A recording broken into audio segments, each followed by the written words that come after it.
Well, it looks like we're not done talking about the recent MrBeast backlash just yet. I was actually watching Charlie's video on the situation, and he brought up something that I think is a very important point, and I'm going to play that clip for you later in the video. Here's why I find it so interesting. I was actually on YouTube around the same time MrBeast published that video about curing blindness, and so shortly after the video went live, I had it recommended to me. I watched it, and obviously as discussed, while it's very unfortunate that those people had to suffer as long as they did, and many still are, it was absolutely heartwarming seeing the immense joy of those who were cured. So after watching that video, I found myself thinking about it later that day, and specifically thinking about how the news claims over the years that more and more children are looking at YouTube as a potential job, and how so many YouTubers get caught doing terrible things, from scamming their own fans with crypto to abusing their partners, and even preying on children. You've probably heard of plenty of examples of this, and there's probably plenty more examples that you have not heard of. So all considered, it's pretty great that one of the most prominent and well-known YouTubers is MrBeast, and how he seems to, for the most part, be just a positive person who does what he can to provide great content for people, while also giving back to others and doing things to help the world. By the way, thank you so much for your patience. Your boy does actually have a sponsor in this one, so a brief message. Big thanks to Eversoul for sponsoring this video. Eversoul is a brand new mobile game created by the South Korean publisher Kakao Games. You can enjoy a stunning visual RPG with a myriad of beautifully crafted characters or souls from 6 different factions, all with their own exclusive skills and battle animations, allowing you to utilize your own tactical decisions to optimize your squad. And the strategy doesn't end there, as epic battles feature mastery faction advantages, party buffs, and even formations to show off your skill in fierce battles. And the choices don't end there either. Eversoul even has an awesome feature to create and explore your own town with a variety of structures and decor. You can even find your souls roaming around your town where you can interact with them. And speaking of the souls, I should probably mention that many of the characters in Eversoul will probably appeal to the waifu collector types. And of course, the game also has an auto function feature, perfect for progressing your game with effortless, hassle-free resource collecting while you multitask in real life. So consider starting your journey with the link in the pinned comment or description. Alright, thanks again Kakao Games, and thank you again for your patience, those viewing the video. So anyways, back to MrBeast. Sure, the dude is not perfect, but he does seem like arguably one of the better people to have at the helm of content creation on YouTube. Someone who kids can look up to and get a lot of positive things from. So I was thinking about all of that, and then when I saw all the backlash MrBeast got, that's why I took a particular and have taken a particular interest in this topic. So yeah, that's my little backstory there. And if you think I made some decent points, please consider liking and subscribing. It will certainly help the video out and help my channel out. And now, like I mentioned, I'd like to play that clip from Charlie's channel. But something that is important to point out is that yes, it does grow his brand. He benefits from this. Even if it's not financially, he obviously is going to take a huge net loss on this because of the price of these surgeries. His brand does grow from it. But I ask, is that a bad thing? For so long, people have called for positive role models to be the people that are successful and popular. And now you have someone like MrBeast, who is the biggest YouTuber, and almost all of his content is focused on improving other people's lives, whether it's directly through financial incentives, through MrBeast philanthropy, food kitchens, paying for 1,000 people's eyesight. Isn't that the exact kind of content you would want to be successful? Let's hop into the septic tank for a moment. Let's say MrBeast is truly rotten to the core and everything he does is driven for selfish gain, of growing his brand and all of that. No matter how you spin it, 1,000 people in this video just had their lives improved for the better. And let's say other selfishly driven assholes watch this video and they see the amazing amount of views on it. Well, they might do the same thing. 1,000 more people get their blindness cured by another YouTuber who wants a ton of views. Yeah, so I pretty much agree with Charlie. I do wonder if he doesn't fully realize the arguments of the people upset at MrBeast, though. First of all, to be fair, there's multiple arguments, not one cohesive one. And I've noticed amongst the people that seem to dislike MrBeast for that video, their own arguments contradict each other. But one of the main arguments is that MrBeast, and hypothetically, as Charlie said, if you get a bunch of other YouTubers just doing this for content and for their own gain, but end up curing a bunch of people, the upset people on Twitter are still not happy about that, because as we saw in this tweet, for example, they say stuff like this: I'm going to rip this band-aid off and take what comes it. The problem is not you're helping people with your money. The problem is that you take it from the general population, which puts you in a position to control its redistribution. You're stealing society's autonomy. So if more and more YouTubers were doing what MrBeast was doing, these people would still be upset because now they're just stealing more of society's autonomy. If that sounds insane to you, congratulations, you're probably sane. They go on to say, No one should have to rely on the charity of random strangers to survive or even just live comfortably. You posted that people should have access to sight restoring care. True. But also housing, clean water, food, other forms of medical care. Why is wealth inequality so bad? The wealth you and others accumulate come from all the layers of people below you. It comes in the form of efficient value extraction. This is what determines affordability, labor standards, access, risk assessment. The ratio of capital extracted from below yours grows adversely. Extreme wealth controls policies and regulations, and so minimum wage, inflation, your access to basic necessities are all at the behest of you and yours. You also...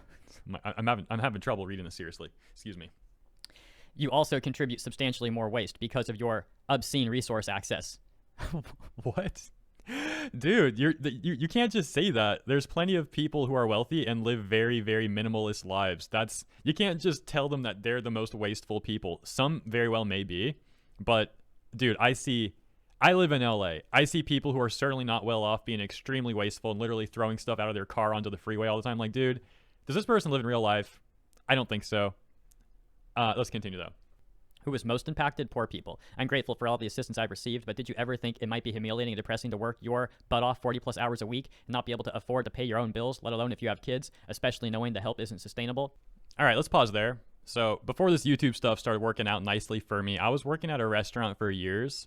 It's my first job. Well, it's technically not my first job. I had jobs when I was a minor, but it's like my first job as a legal adult was working at the restaurant. Worked there for years, was a busboy, backwaiter, server, host, takeout. Pretty much every position except a lot of the back of house, like food prep stuff, pantry, sous chef, cook, all that stuff, manager, bartender. I didn't do those roles. And I know what it's like to make minimum wage. I did for years. And as mentioned before, I know what it's like to get evicted from houses, to put bills on credit cards, although it's a really bad idea. You're going to potentially owe interest on that if you don't pay it off in time, and that just makes your situation worse. So I absolutely understand how this system can make a poor person perpetually poor and in debt. It's a very, very bad thing. But ultimately, there's also things called personal accountability, and some people that complain about these issues, while they may make some valid points, and they may make plenty of points that are not valid at all, they do seem to routinely lack accountability for their own actions. You will all give your wealth away. MrBeast, great. You and Tim Cook and all the effective altruists can let the rest of us know who is worthy of your wealth redistribution in the future. If you cared about the detriment financial instability causes, you'd not be ultra rich. Okay, let's stop there a moment again. So this is another thing I don't think Charlie entirely realizes. And I'm not saying that to throw shade at Charlie. I'm not throwing shade at Charlie. I just don't think, and this is like a compliment to him, I don't think he realizes how insane some of the takes these people make are. Unfortunately, it seems I might be on Twitter a little more often than Charlie. So I'm insulting myself, really. It's just like self-depreciating humor. Yeah, again, to Charlie's point, if more and more people saw what MrBeast is doing and they took inspiration from it and wanted to like do good to also grow their channel, you'd have people like this saying, that they are, what was the first claim again? They're stealing society's autonomy and like they're in control of redistributing wealth, and that if they really cared about this stuff, they wouldn't even try to become rich at all. Apparently, like, what is the alternative to this person? You can't become rich. You've got to stay not rich and do what? I'm not trying to defend rich people. I just don't understand their point. What? If you care about financial instability, you won't become ultra rich. Okay, so what are you going to do? You're going to be like this person? Let me put it like this. If you listen to this person's advice, you might end up like that person. This person, for all intents and purposes, seemed like someone who contributes nothing positive to anyone around them, pretty much just leeches off people and complains about stuff on Twitter while not getting anything done. I don't know if that's a good approach either, but sure, stay on your high horse telling MrBeast how much better your approach is than his, while he's the one actually curing people, but okay. A couple more tweets and we'll finish this thread. If you were as charitable as you want to believe, you'd be putting what you earn directly back into society so that no one needs to rely on mercy of the 1% to afford to live. Do you know MrBeast claims to have lost around $1.5 million in each video he produced last year? So like, what earnings are you even talking about? There aren't even earnings. He's probably getting financed to make this sort of content by a bank or something. He's even got a whole channel where he's like doing charitable work left and right. Like, I don't think these people even know what they're talking about, to be quite frank. It seems like they may have read like one book. They probably didn't even read the full book. They probably read like 10 pages of a book about capitalism and then made these takes out of ignorance. And also, I do think, for the record, capitalism has a lot of problems. As I mentioned in my video the other day about this situation, I'm going through it with my mom, and I know what it's like dealing with these nightmarish insurance companies and how bad all that is. I get it. My point is, these people complaining don't do anything good, and they drag the people who at least are doing something, which is ridiculous. Now, where do we leave off? I think we had the last two here. I had a boss. Let me just double check that. Yeah. I had a boss who surveilled me while I was working. He called me into his office to lecture me about financial literacy. I stopped showing up after he repeatedly reprimanded me for being sleepy in the AM. I was pregnant. I made $5.25 an hour. He called me late at night to fix things. He wanted me to fix my personal problems to be a better employee in his eyes. He could not possibly see that the personal problems I had were caused by him. Wait, he got you pregnant? Wait, what? Obviously, I'm being a bit facetious there. If their argument is their pregnancy was causing them difficulty at work, I don't think you can blame that all on the boss. Sure, the boss may be a jerk. I don't think people should work. I don't think people should give their A game to a company that's only paying them minimum wage. Like, if you're a company, you're paying people minimum wage, you should expect that you're going to get what you pay for, and you're not going to get that person's A game. So, like, I'm on the side of the labor in this argument, don't get me wrong, but I'm also on the side of people not just lying and gaslighting people and, like, manipulating people around them. Reality is, sure, this boss may have been a jerk, but I'm sure this person also made some personal choices that led them to the situation. And by the way, a boss surveilling you, how is that not normal? I think anyone who's ever had a job ever has the boss looking at them eventually. Like, oh man. So yeah, I think that person makes some pretty bad points. Maybe they've done like better work elsewhere. I just haven't seen it. They seem to be some sort of Twitter activist. They got like 53,000 followers on Twitter. So yeah, just giving you a little bit of context. We're near the end of this video. I hope you've enjoyed. Now a little bit more humorous. I feel personally called out by Charlie. Check this out. Also, real quick, MrBeast didn't find the cure for blindness. It's not like he was digging in his backyard, found buried treasure, and it was just like this panacea to cure blindness or anything like that. He is paying for surgery that currently exists. Just wanted to quickly clear that up real quick, just in case anyone keeps seeing these headlines and are convinced that Dr. Beast came in here and found some kind of wild blindness cure. But anyway.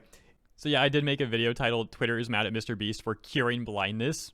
That's because the title's just hilarious, man. It's like Twitter moment, the epitome of a Twitter moment in a title. I'm also kidding. I don't think he's personally calling me out. I think probably a lot of people and news articles like Dick Serto also made similar titles. I can't explain their reasoning, but regarding my reasoning, I just thought it sounded funny. It doesn't even matter what the motivation behind the videos or the act is, because no matter how you spin it, there's the immutable fact that 1,000 people just had their lives improved for the better. Even if MrBeast is the result of a fusion dance between Darth Vader and Doctor Doom. Okay, most important side note of the entire video. I'm not trying to be like some Doctor Doom White Knight though, but isn't Darth Vader like way more overtly evil than Doctor Doom is? Correct me if I'm wrong about that, or let me know what you think about that in the comments. Continuing. It wouldn't change the fact that 1,000 real people just experienced a very real improvement in their life as a result of them making that video. Which in my opinion is a good thing, and I feel like most people should feel the same way.